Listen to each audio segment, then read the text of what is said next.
Hello everyone, welcome back to my channel Success Mantra by Riddhi Chandra.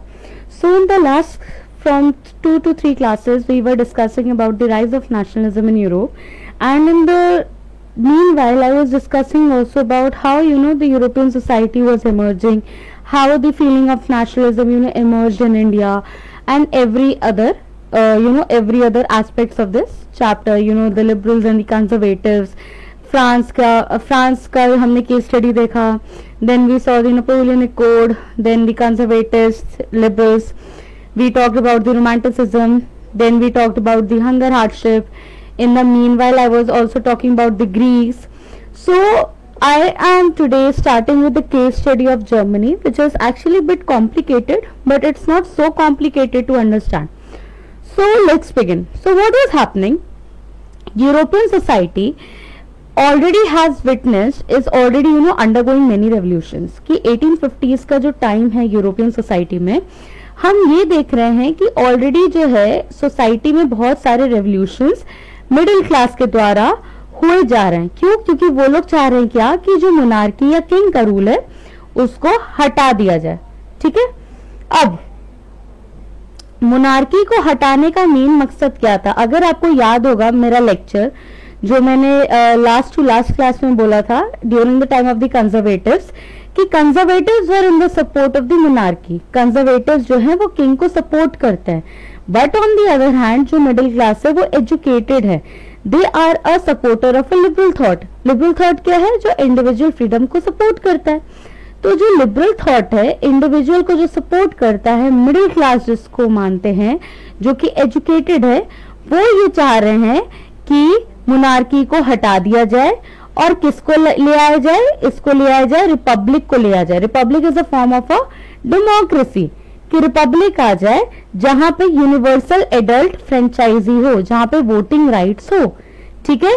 तो first point clear हुआ सबको. First point ये बोला जा रहा है कि यूरोपियन सोसाइटी में ऑलरेडी बहुत सारे रेवोल्यूशंस थे जो कि मिडिल क्लास लेके आ रहा था, और ये चाह रहा था वो कि मोनार्की को हटा के हम क्या बोलते हैं, रिपब्लिक ले आए जहां पे यूनिवर्सल एडल्ट फ्रेंचाइजी हो या फिर वोटिंग राइट्स हो.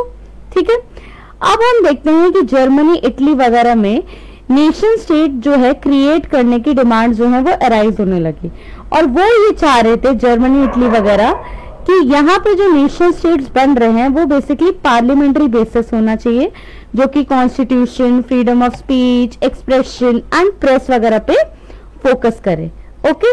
नाउ अब क्या होता है कि जो जर्मनी का जो रीजन है उसमें हम देखते हैं बहुत सारे मिडिल क्लास है, and not only middle class है बट प्रोफेशनल्स भी हैं, बिजनेसमैन भी हैं, फिर आपके और भी लोग हैं जो एक पॉलिटिकल एसोसिएशंस बनाते हैं. और ये जो पॉलिटिकल एसोसिएशन है ये बेसिकली डिसाइड करते हैं एक साथ आके कि हम ऑल जर्मन नेशनल असेंबली के लिए वोट करेंगे. उसके बाद हम देखते हैं कि जब ऑल जर्मन नेशनल असेंबली बन जाती है तो क्या होता है, कॉन्स्टिट्यूशन बनता है.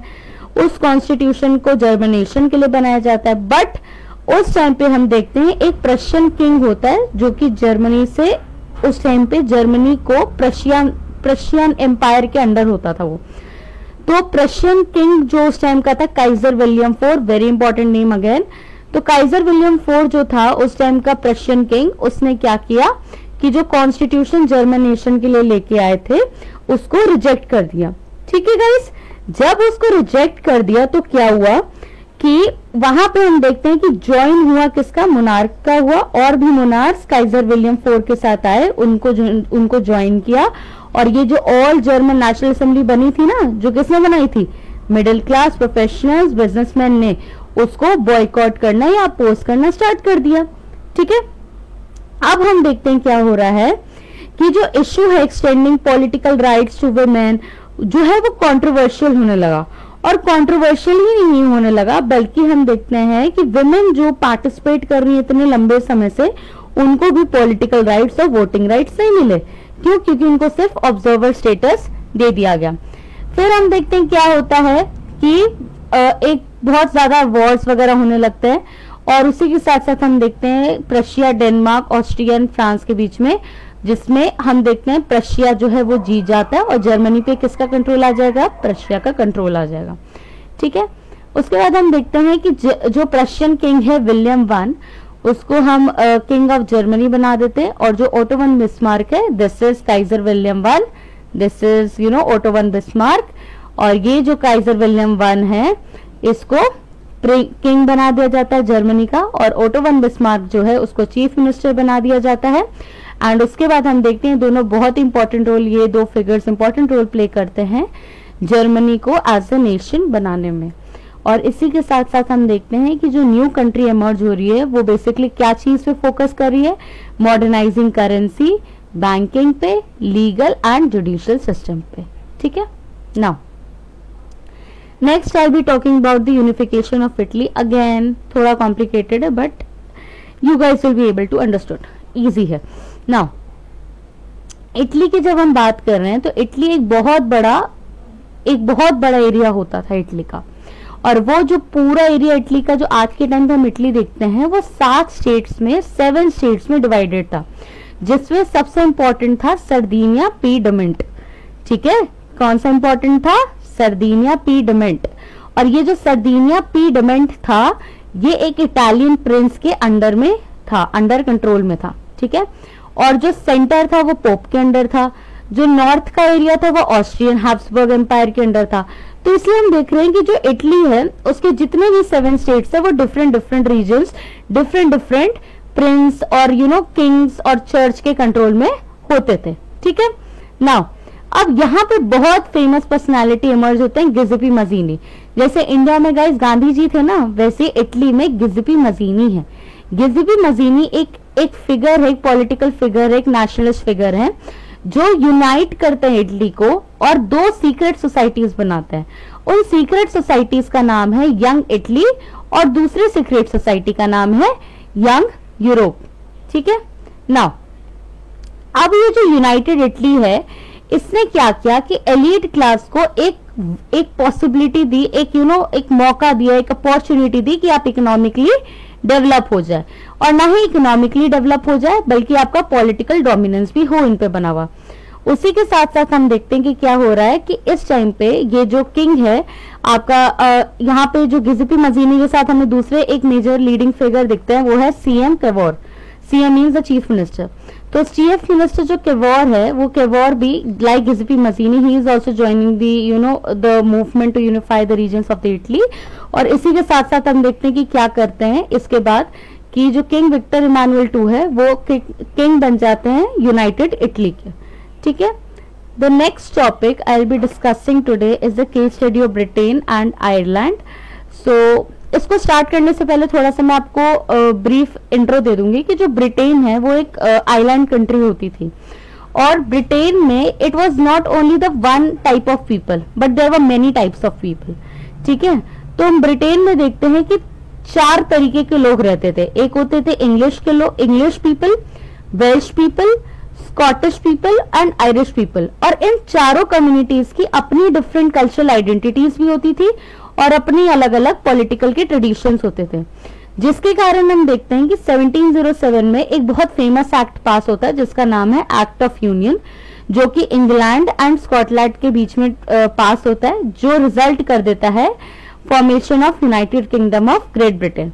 ठीक है, next is a very important which is related to the Britain का यूनिफिकेशन, ये ब्रिटेन के फॉर्मेशन से। Next is the case study of the Ireland. When we talk about the case study of Ireland, Ireland एक ऐसी country है जहां पे वो डिवाइडेड है कैथलिक्स एंड प्रोटेस्टेंट्स में। अब ये वर्ड कैथलिक्स एंड प्रोटेस्टेंट बहुत ट्रिगर करता है माइंड में कि है क्या। तो कैथलिक्स एंड प्रोटेस्टेंट, जैसे कि हिंदुइज्म में हम सेक्ट्स की बात करते हैं ना, गुप्तास हो गए, अग्रवाल्स हो गए, ब्राह्मण हो गया, शर्मा हो गया।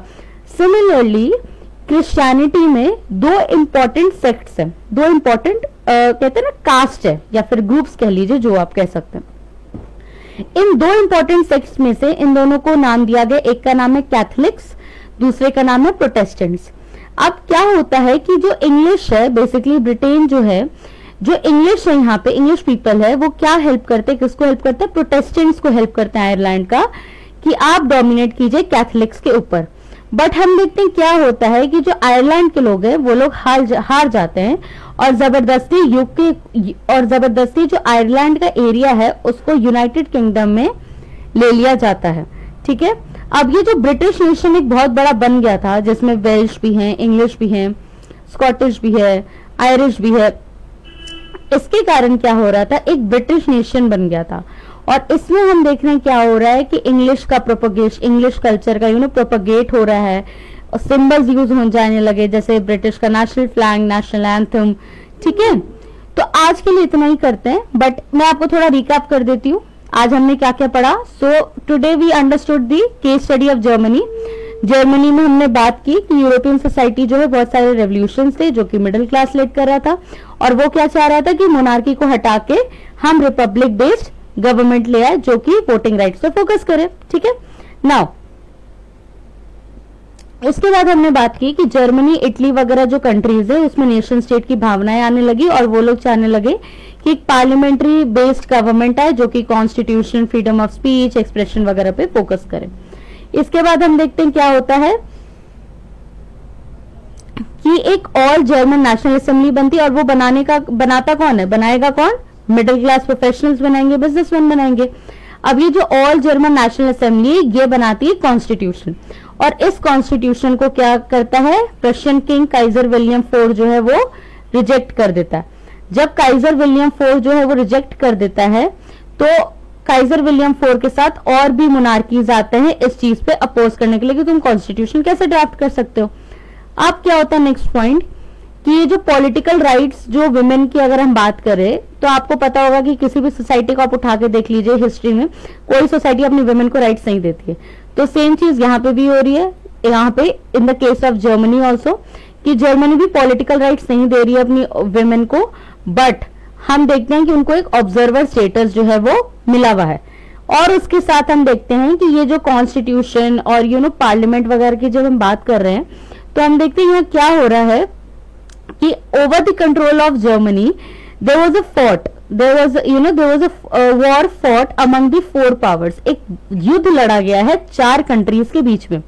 उन चार कंट्रीज या चार पावर्स का नाम है Prussia, Austria, Denmark and France. इन चार कंट्रीज ने जर्मनी के ऊपर कंट्रोल करने के लिए एक वॉर लड़ी, और इस वॉर में जीता कौन, फाइनली प्रशिया जीता। उसके बाद हम देखते हैं क्या होता है कि यहाँ पे हमें ओटो वन बिस्मार्क दिखते हैं जो यूनिफाई करने में मदद करते हैं काइजर विलियम फोर की, और उसी के साथ साथ हम देखते हैं कि जो कंट्री है वो फोकस करिए मॉडर्नाइजेशन पे, करेंसी पे, बैंकिंग और लीगल एंड जुडिशियल सिस्टम पे। ठीक है, तो आज के लिए हम इतना ही रखते हैं। Till then read your chapters thoroughly and thank you so much guys for watching my video till the end. Please share as much as you can. Thank you.